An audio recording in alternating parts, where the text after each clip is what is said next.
تمہیں کیا خبر ہو کہ لیلۃ القدر کیا ہے؟ اس کی اہمیت دیکھیے۔ میں کہا کرتا ہوں کہ صرف اس ایک فکرے کو دیکھ لیا جائے، وما ادراک ما لیلۃ القدر، اور تم کچھ جانتے ہو کہ لیلۃ القدر کیا ہے؟ تمہیں کیا خبر کہ لیلۃ القدر کیا ہے؟ لیلۃ القدر 1000 مہینے سے بہتر ہے۔ ان آیات کو دیکھیں اور ساتھ نبی پاک صلی اللہ علیہ وسلم کا وہ فرمان دیکھیں جس میں حضور علیہ السلام نے فرمایا تمہارے پاس ایک مہینہ آ رہا ہے رمضان کا، اس میں ایک رات ہے جو 1000 مہینے سے بہتر ہے۔ اور یہ لفظ کتنے جھنجھوڑنے والے ہیں۔ حضور علیہ السلام نے فرمایا جو اس رات محروم رہ گیا وہ ہر نیکی سے محروم رہ گیا، جو اس رات محروم رہا محروم ہی رہ گیا۔ اتنی بڑی بات۔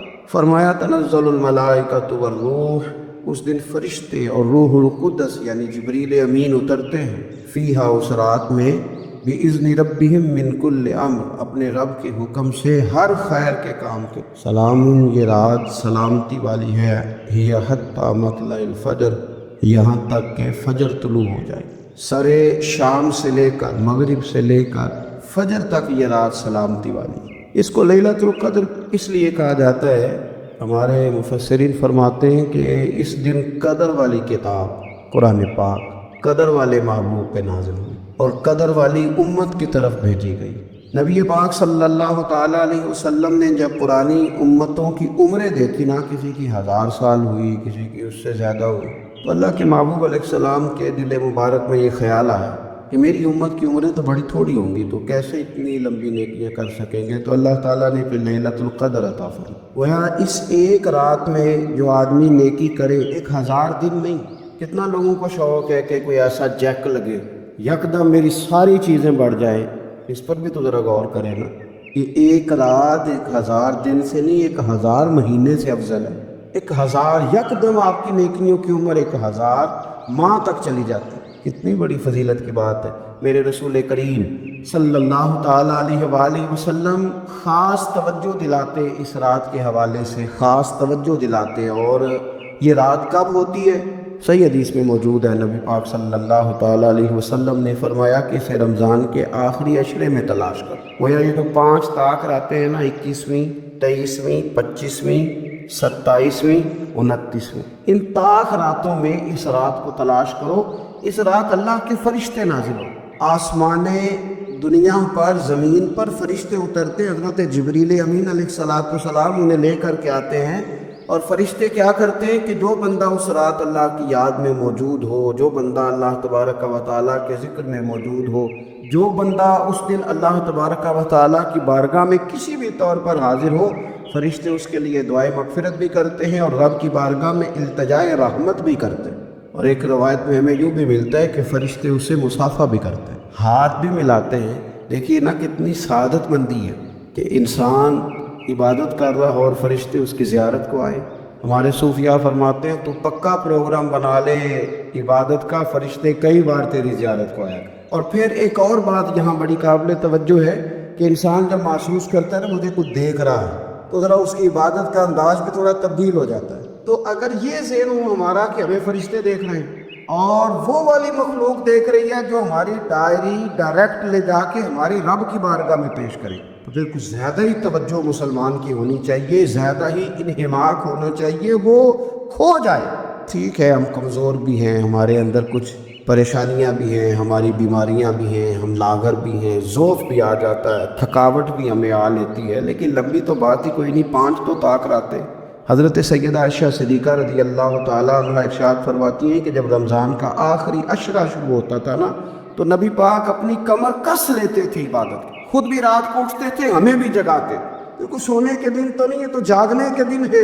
ساون کی کالی راتوں میں جب بوندا باندی ہوتی ہے، وہ راتوں کو اٹھ اٹھ روتے ہیں جب خلقت ساری سوتی ہے۔ یہ رب کے بندوں کی شان ہے۔ اور ویسے بھی درویش کہتے ہیں کہ رات پوے تے بے درداں نو نیند پیاری آوے، درد مندانوں تے یاد سجن دی ستیاں بھی آن جگہ۔ تو یہ وقت ہے خاص، اس خاص وقت اس بات کی طرف ضرور توجہ کرنی چاہیے۔ اور یہ جو کہا گیا نا کہ فرشتے نازل ہوتے ہیں، بِإِذْنِ رَبِّهِمْ مِنْ كُلِّ أَمْرٍ، اللہ کے حکم سے آتے ہیں اور ہر کام کے لیے، ہر امر خیر کے لیے آتے ہیں۔ اس میں بھی ہمارے مفسرین نے لکھا ہے کہ وہ تمہارے لیے پورے سال کا فیصلہ کریں گے کہ تمہیں کیا دیا جائے گا۔ تم کیا حاصل کرو گے اللہ تبارک و تعالیٰ کی بارگاہ سے، تو اس کا معنی یہ ہوا کہ پھر تو یہ لینے کی رات ہے۔ ایسا نہ ہو کہ فرشتے آئے ہوں رب کی بارگاہ سے یہ پیغام کرم ہو کہ دینا ہے اور دینے والے سو رہے ہوں، وہ آرام میں ہوں، تو یاد رکھیں خیرات اسی کے پیالے میں آتی ہے جس کا پیالہ سیدھا ہوتا ہے، اور اگر پیالہ سیدھا نہ ہو تو خیرات پھر پیالے میں نہیں آیا کرتی۔ تو پھر اس کو جو کہا گیا نا کہ یہ سلامتی والی ہے، تو اس میں ایک اور بات بھی ہمارے مفسرین نے لکھی ہے کہ اس رات، شیطان تو ویسے ہی قید ہے، اس رات بندے کا نفس بھی نہیں اسے تنگ کرتا۔ یہ طاق راتیں اتنی حسین ہے کہ تھوڑی سی بندہ ہمت کرے تو اللہ عبادت کے لیے اس کے دل کو قرار عطا کر دے، اسے سکون ملتا ہے، طبیعت ٹھنڈی ہو جاتی ہے، اور وہ بڑے ذوق کے ساتھ اللہ کی عبادت کرے، خوب بیداری کا مظاہرہ کریں طاق راتوں میں۔ میں نے رمضان سے پہلے مشورہ دیا تھا، کپڑے وقت پہ خرید لو عید، اور وقت پہ سلا لو، اور وقت پہ چیزیں لے لو۔ یہ جو خاص دن ہیں عبادت کے، یہ لوگوں کے بازاروں میں گزر جاتے ہیں۔ یہ زیادہ تر وقت ہمارا خریداری میں اور شاپنگ میں اور ایسے مہمل کاموں میں صرف ہو جاتا ہے کہ جن کی وجہ سے یہ خاص چیزیں جو ہمیں میسر آنی تھیں ان سے ہم کئی دفعہ رہ جاتے ہیں۔ تو اس رات کرنا کیا ہے؟ زیادہ سے زیادہ کھڑے ہو کے رب کی عبادت کریں، قرآن شریف کی تلاوت کریں، استغفار پڑھیں۔ سیدہ طیبہ طاہرہ حضرت عائشہ صدیقہ رضی اللہ تعالی عنہا نے عرض کی، یا رسول اللہ اگر مجھے یہ رات مل جائے تو کیا پڑھوں؟ تو فرمایا عائشہ تم یہ دعا مانگنا، اللہم انک عفو، اے اللہ بے شک تو درگزر کرنے والا، تحب العفو، اور تو درگزر کرنے کو پسند بھی کرتا ہے، فاعف عنی، ہم سے بھی درگزر فرما، ہمارے گناہوں کو معاف فرما۔ یعنی اس رات اللہ سے درگزر کا سوال کریں۔ جو لوگوں کے سامنے اپنی خطائیں ہوتی ہیں وہ تو ویسے بیچارے ہر وقت معافی مانگتے رہتے ہیں، جن کے پیش نظر اپنی غلطیاں ہوتی ہیں، جو اپنے رب کریم کی بارگاہ میں حاضر ہونے کا ارادہ رکھتے ہیں صاف ستھرا ہو کر، وہ تو ویسے ہی معافی کے طلبگار ہوتے ہیں۔ تو یہ تو خاص چانس ملا ہے معافی مانگنے کا، تو بالکل سستی کا مظاہرہ نہ کریں، بالخصوص وہ لوگ جو اعتکاف میں موجود ہیں۔ نیند تو کسی وقت بھی آ جاتی ہے، آپ دوپہر کو بھی ذرا چپ کر کے لائٹ آف کریں تو یہ آ ہی جاتی ہے۔ آپ سر شام بھی تھوڑا سا کھانا کھانے کے بعد اگر کمر سیدھی کرنے کو بھی لیٹ جائیں تو نیند تو پھر بھی آ ہی جاتی ہے۔ لیکن یہ سنہرے قسم کے ایام ہیں، سختی نہیں، پابندی نہیں، فرض نہیں، لیکن اگر شوق کے ساتھ، ذوق کے ساتھ، توجہ کے ساتھ۔ میں ایک مثال دیا کرتا ہوں کہ یہ ہمارے پاس قیمتی دن ہے رمضان کے، ایک عمل کا ثواب 70 کے برابر ہے۔ تو جس طرح انسان کے پاس کوئی چیز تھوڑی دیر کے لیے آئے تو اس نے جانا ہو تو لوگ اس سے زیادہ فائدہ اٹھانے کی کوشش کرتے ہیں۔ دیہاتوں میں نا غریب گھروں میں استری نہیں ہوتی تھی، ہر گھر میں نہیں ہوتی، تو کسی پڑوس سے استری لے کے آتے تھے تو بوڑھے لوگ یہ کہا کرتے تھے کہ زیادہ کپڑے استری کر لو، استری واپس کر دوں۔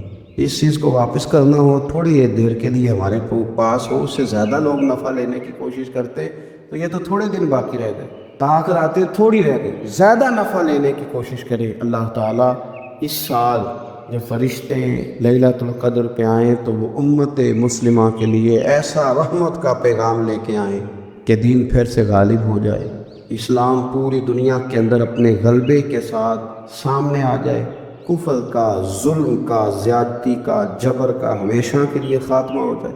اور اللہ تعالیٰ اس سال لیلۃ القدر میں جن لوگوں کو معاف کرے گا، رب کریم ہم سب کے نام اس میں شامل فرمائے۔ آخر دعوانا ان الحمد للہ رب العالمین۔